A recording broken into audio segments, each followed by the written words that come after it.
आजच्या लेक्चरमध्ये आपण DPSP म्हणजे राज्य ध्येय धोरणाची मार्गदर्शक तत्वे बघूया।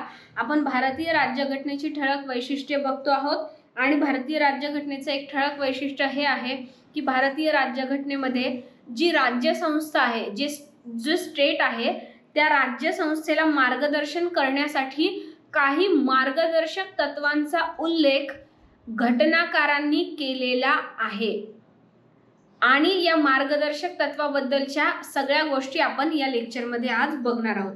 नंबर 1 लिहून घ्या, प्रेरणा। प्रेरणा म्हणजे हे मार्गदर्शक तत्वांची प्रेरणा घटनाकारांना कुठून मिळाली ते लिहून घ्या। नंबर 1 आयर्लंडची राज्यघटना। आयर्लंड नावाचा जो देश आहे,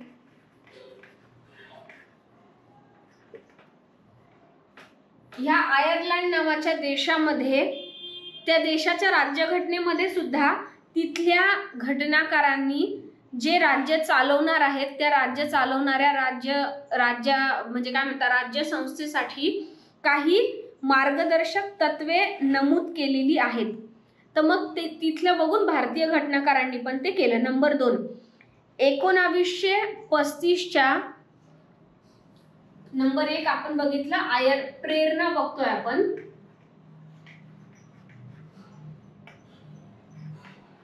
DPSP नंबर 1 आपण काय बघितलं,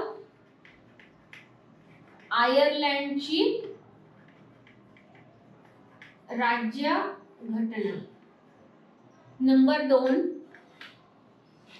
जो 1935 चा कायदा होता, गव्हर्नमेंट ऑफ इंडिया ऍक्ट, 1935 चा भारतीय राज्य कायदा, गव्हर्नमेंट ऑफ इंडिया जो हा कायदा होता 1935 चा भारत सरकारचा कायदा, त्या कायद्यामध्ये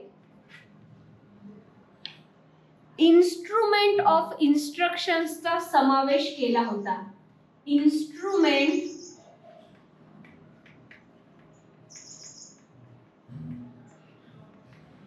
ऑफ इन्स्ट्रक्शन्स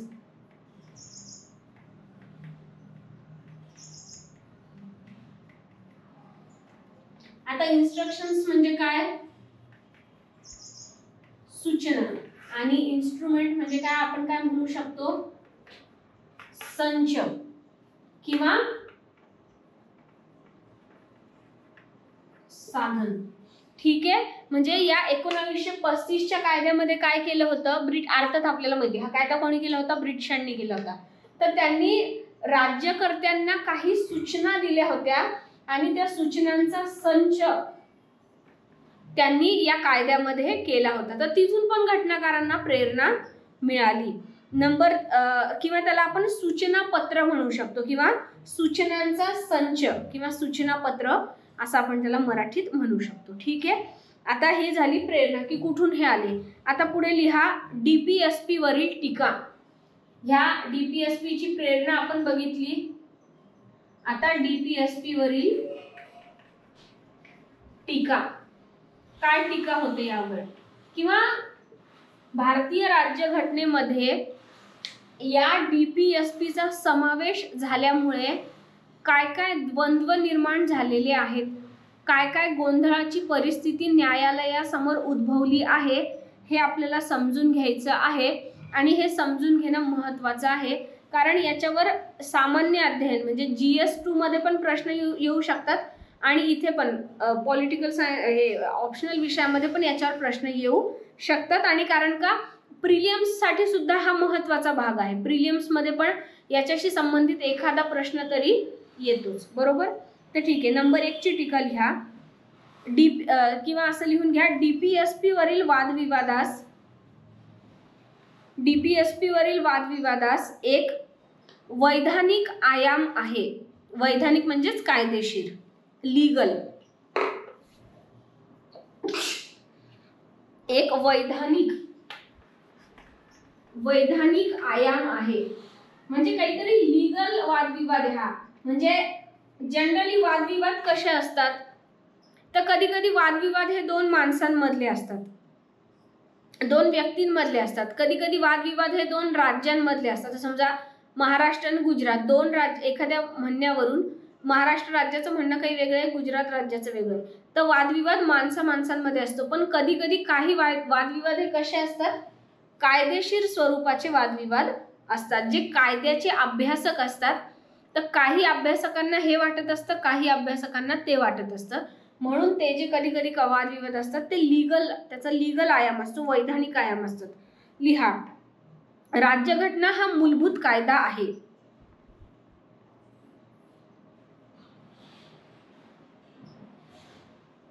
राज्यघटना हा मूलभूत कायदा आहे. म्हणून घटनेतील प्रत्येक भाग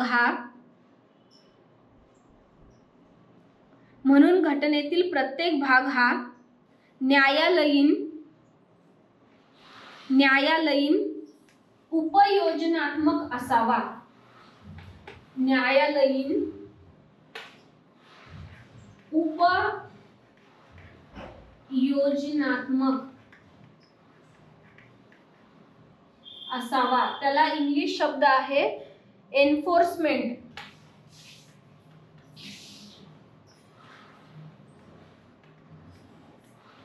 एन्फोर्समेंट म्हणजे ज्याची अंमलबजावणी केली जाते असा. उपयोजनात्मक असावा, न्यायालयीन उपयोजनात्मक असावा. किंवा तुम्हाला उपयोजनात्मक शब्द जर आठवला नाही तर बंधनकारक असं पण लिहू शकता, किंवा अंमलबजावणीचं बंधन असलेला असं पण लिहू शकता. ठीक आहे, पुढे लिहा. असे नसेल तर म्हणजे जर एखादी गोष्ट उपयोजनात्मक नसेल, अंमलबजावणी करण्यासारखी नसेल, उपयोजनात्मक नसेल, असे नसेल तर ते न्यायपालिकेस अडचणीचे ठरते. असे नसेल तर ते न्यायपालिकेस अडचणीचे ठरते. कारण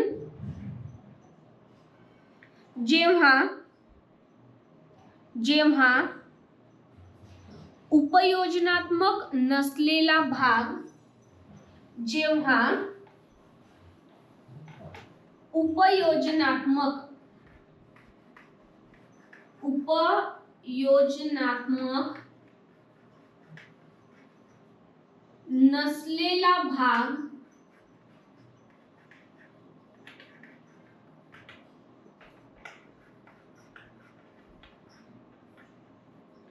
नसलेला भाग हा उपयोजनात्मक असलेल्या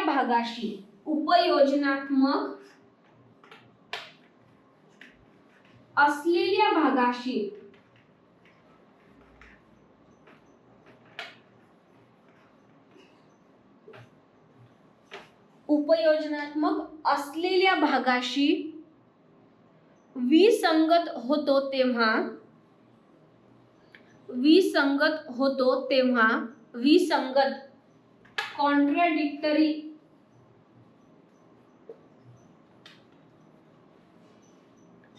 किंवा विरोधाभासी किंवा विसंगत होतो तेव्हा समस्या वाढतात. फुल स्टॉप. नवीन ओळीत लिहा. भारतातही अनेकदा मूलभूत हक्क आणि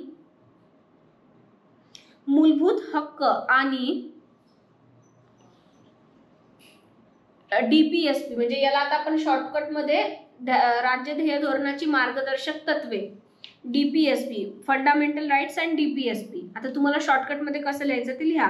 मूलभूत हक्क आणि मार्गदर्शक तत्वे यांच्यामध्ये विसंगती निर्माण झाल्या आहेत. मात्र भारतीय न्यायपालिकेने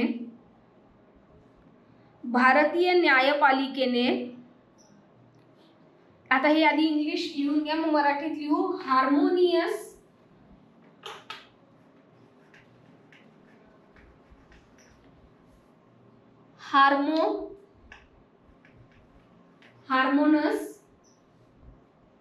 कन्स्ट्रक्शन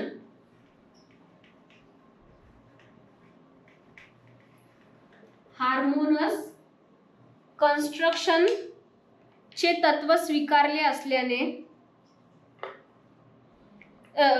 हार्मोनियस कन्स्ट्रक्शनचे तत्व स्वीकारले आहे.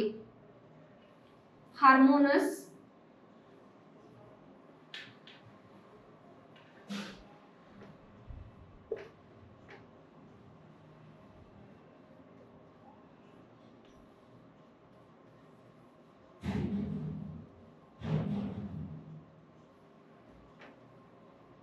कन्स्ट्रक्शन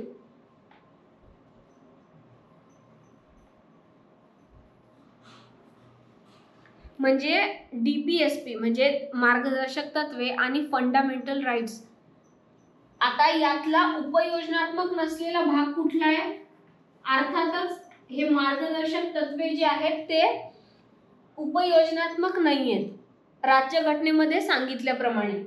आणि उपयोजनात्मक असलेला भाग कुठला आहे भारतीय राज्यघटनेमध्ये? फंडामेंटल राईट्स म्हणजे जे मूलभूत हक्क आहेत ते. आता काय होतं, कधी कधी हे समजून घेणं खूप महत्त्वाचं आहे, कारण याच्याशी संबंधित बरेच प्रश्न येतात. कधी प्रिलियम्सला येतात, कधी मेन्सला येतात. आता काय झालेलं आहे, हे जे फंडामेंटल मध्ये जे काही सांगितलेलं आहे, फंडामेंटल राईट्स मध्ये जे काही सांगितलेलं आहे त्या सगळ्या गोष्टी एन्फोर्सेबल आहेत. म्हणजे काय आहे की राज्यघटनेने त्याची अंमलबजावणी करणं बंधनकारक आहे. पण या डीपीएसपी मधल्या काही गोष्टी अशा आहे की ज्याची अंमलबजावणी करणं बंधनकारक नाहीये. मग अशा वेळी काय होतं की एखादी गोष्ट जी फंडामेंटल राईट्स मध्ये सांगितलंय की नाही हे झालंच पाहिजे, मात्र तीच गोष्ट जर का डीपीएसपी मध्ये नमूद आहे आणि डीपीएसपी मध्ये सांगितली म्हणजे ती बंधनकारक नाहीये, मग अशा वेळी फंडामेंटल राईट वरिष्ठ म्हणजे फंडामेंटल राईट महत्वाचे का डीपीएसपी महत्वाचं? नक्की जास्त महत्व द्यायचं कोणाला? कोणी सांगितलेली गोष्ट जास्त गृहीत धरायची, फंडामेंटल राईट मध्ये सांगितलेली की मार्गदर्शक तत्वांमध्ये? हा प्रश्न न्यायालयासमोर वारंवार निर्माण झालेला आहे. आणि त्या निर्माण झालेल्या प्रश्नातून मार्ग काढण्यासाठी सर्वोच्च न्यायालयाने काय केलेलं आहे भारताच्या, तर सामंजस्यपूर्ण बांधणीच्या तत्वाचा अवलंब केला आहे. म्हणजे सर्वोच्च न्यायालयाने असं म्हटलंय की कोणी कोणाला वरिष्ठ नाही आणि कनिष्ठ नाही, दोन्ही एकमेकांना परस्पर पूरक आहेत. ठीक आहे, ते आपल्याला नंतर परत पुढे येणारच आहे. तर असं सर्वोच्च न्यायालयाने हे सामंजस्य म्हणजे दोघांमध्ये पण सामंजस्य स्थापन कोणी केलेलं आहे? सर्वोच्च न्यायालयाने केलेलं आहे. ठीक आहे, आता पुढे लिहा. याच्यातच पहिल्या पॉइंट मध्येच कंटिन्यू लिहा. जेव्हा हे झालं आपलं न्यायालयाने स्वीकारली आहे तिथपर्यंत झालं. परत नवीन ओळीत लिहा. आणि म्हणूनच भारत आणि आयर्लंडचा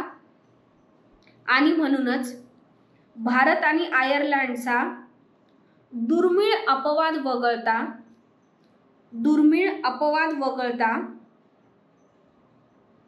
उपयोजनात्मक नसलेले वैशिष्ट्ये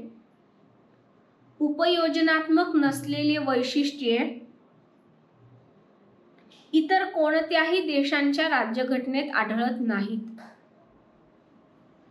आणि म्हणूनच भारत आणि आयर्लंडचा दुर्मिळ अपवाद वगळता उपयोजनात्मक नसलेले वैशिष्ट्ये इतर कोणत्याही देशांच्या राज्यघटनेत आढळत नाही. हे डीपीएसपी आणि हे डीपीएसपी मुळे हे असं कॉन्ट्राडिक्शन, हे असं विरोधाभास निर्माण होतो. म्हणून मग बऱ्याच देशांच्या म्हणजे फक्त भारत आणि आयर्लंडच्याच राज्यघटनेत हे असे तत्व आहे, इतर देशांच्या राज्यघटनेत असं कन्फ्युजन, अशी विसंगती आढळत नाही. नंबर 2 ची टीका लिहा. आपण डीपीएसपी मार्गदर्शक तत्वांवरील टीका बघतो आहोत. नंबर 1 ची टीका आपण बघितली की त्याची वैधानिक बाजू काय आहे ते आपण बघितली. आता दुसरं, ह्या मार्गदर्शक तत्वांमुळे संघराज्यीय संरचना नष्ट होते. मार्गदर्शक तत्वांमुळे संघराज्यीय संरचना, पहिली टीका झाली आपली. आता दुसरी काय आहे? संघराज्यीय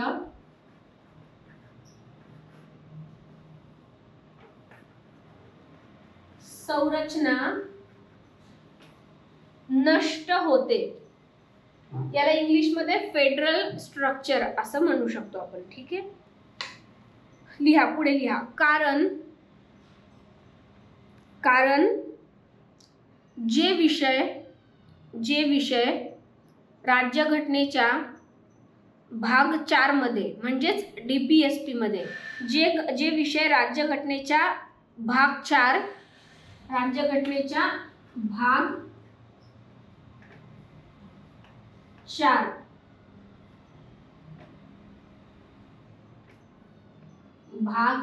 4 मध्ये दिलेले आहेत. भाग 4 म्हणजेच काय? मार्गदर्शक तत्व. भाग 4 मध्ये मार्गदर्शक तत्वांचा समावेश होतो, आपल्याला माहिती आहे. भाग 4 मध्ये दिलेले आहेत तेच विषय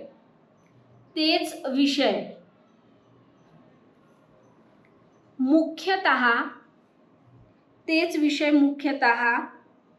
असे विषय आहेत जे राज्य सूचीमध्ये उल्लेखित आहेत. तेच विषय आहेत जे राज्य सूचीमध्ये उल्लेखित आहेत. ठीक आहे, ही टीका आपण समजून घेऊया. काय आहे टीका? भारतामध्ये काय आहे? संघराज्यीय पद्धत आहे. संघराज्यीय पद्धतीमध्ये काय असतं? केंद्र शासन असतं आणि राज्य शासन असतं. बरोबर? आपल्या भारतात केंद्र सरकार आहे, विविध राज्य सरकार आहेत किंवा याला घटक राज्य म्हणू आपण. ठीक आहे, घटक राज्य म्हणजे काय? महाराष्ट्र, गुजरात, तामिळनाडू, आंध्र प्रदेश, पंजाब, हरियाणा हे जे वेगळे वेगळे घटक राज्य भारतात आहेत ते सगळे राज्यांचं शासन. आता काय आहे? आपल्या राज्यघटनेने काय केलेलं आहे? अधिकार जेव्हा दिलेले आहेत की केंद्र सरकारचे अधिकार जास्त की राज्य सरकारचे अधिकार जास्त, तर भारताच्या राज्यघटनेने किंवा घटनाकारांनी काय केलेलं आहे की केंद्र सरकारला जरा जास्त अधिकार दिलेले आहेत, पण राज्य सरकारांनाही काही अधिकार दिलेले आहेत. बरोबर? आणि मग केंद्राने केंद्राच्या अधिकारांचं पालन करायचं, राज्यांनी राज्याच्या अधिकारांचं पालन करायचं. आता या राज्यांना जे अधिकार दिलेले आहेत त्याचा उल्लेख राज्यघटनेमध्ये कुठे आहे? तर त्याला म्हणतात राज्य सूची. आणि केंद्र सरकारला जे अधिकार दिलेले आहेत त्याला म्हणतात केंद्र सूची. आता हे राज्य सूची, केंद्र सूची हे नाव कुठे आहे? राज्यघटनेमध्ये आहे. आणि त्याच्यात काय आहेत? त्या राज्याला असलेले अधिकार आणि केंद्र सरकारला असलेले अधिकार या केंद्र सूचीमध्ये आहे. मग आता काय होतं? मार्गदर्शक तत्वाची अंमलबजावणी करणं, जे कशात नमूद आहेत? घटनेमध्ये आहेत. आता हे मार्गदर्शक तत्वाची अंमलबजावणी कोण करणार? अर्थातच केंद्र शासन करणार, कारण आपल्या भारत देशाच्या संघराज्य व्यवस्थेमध्ये केंद्र शासन जास्त प्रबळ आहे. राज्यापेक्षा जास्त अधिकार केंद्र शासनाला आहे. बरोबर? मग आता काय होतं की एखादा विषय जो की DPSP मध्ये आहे आणि केंद्र सरकार जर का तो लागू करायला गेलं, DPSP मधला एखादा विषय, एखादं तत्व केंद्र सरकार लागू करायला गेलं आणि तोच अधिकार राज्य शासनाला पण आहे, तर मग साहजिक केंद्र सरकार आणि राज्य सरकारमध्ये त्यावरून टक्कर होणार की घटक राज्य काय म्हणेल की आमच्या राज्यात हा अधिकार आम्हाला पण आहे ना एखादी गोष्ट लागू करण्याचा. मग आमच्या राज्यात जी परिस्थिती आहे, आमच्या राज्यात जे काही आहे त्याच्यानुसार आम्ही निर्णय घेऊ कधी लागू करायचा, कधी नाही करायचा. पण केंद्र जर आम्हाला सांगताय की हे करा ते करा, तर आम्ही ते का सहन करायचं?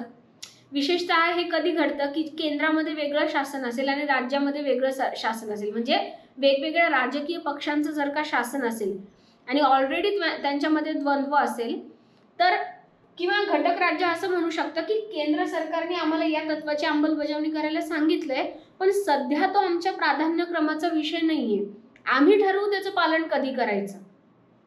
ठीक आहे, तर अशा प्रकारे म्हणजे आता समजा या मार्गदर्शक तत्वांमध्ये काय आहे समजा,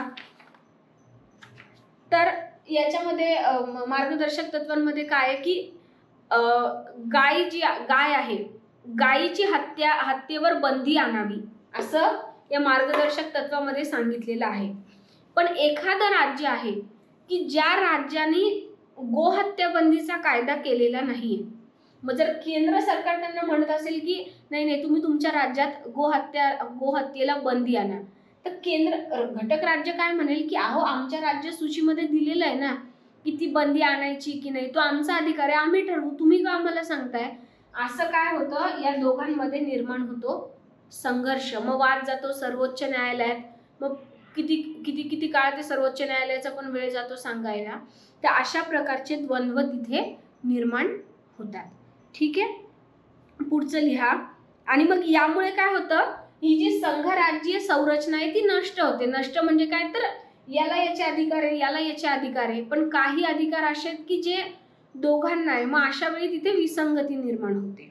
ठीक आहे, आणि मग त्याच्यामुळे त्याचा परिणाम संघराज्य व्यवस्थेवर होतो. केंद्र सरकार आणि राज्य सरकारमध्ये भांडण होतात, वितुष्ट येतात. बरोबर, पुढचं लिहा. नंबर 3 ची टीका. यामुळे म्हणजे या मार्गदर्शक तत्वांमुळे भविष्यातील पिढींच्या निवडीवर मर्यादा येतात. भविष्यातील पिढी म्हणजे जनरेशन, भविष्यातील पिढींच्या निवडीवर, राईट टू चॉईस, निवडण्याचा हक्क, निवडीवर मर्यादा येतात.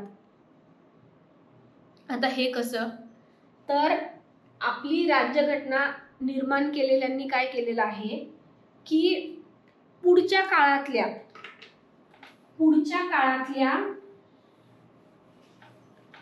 सरकारांनी किंवा राज्य संस्थेनी आपला देश कसा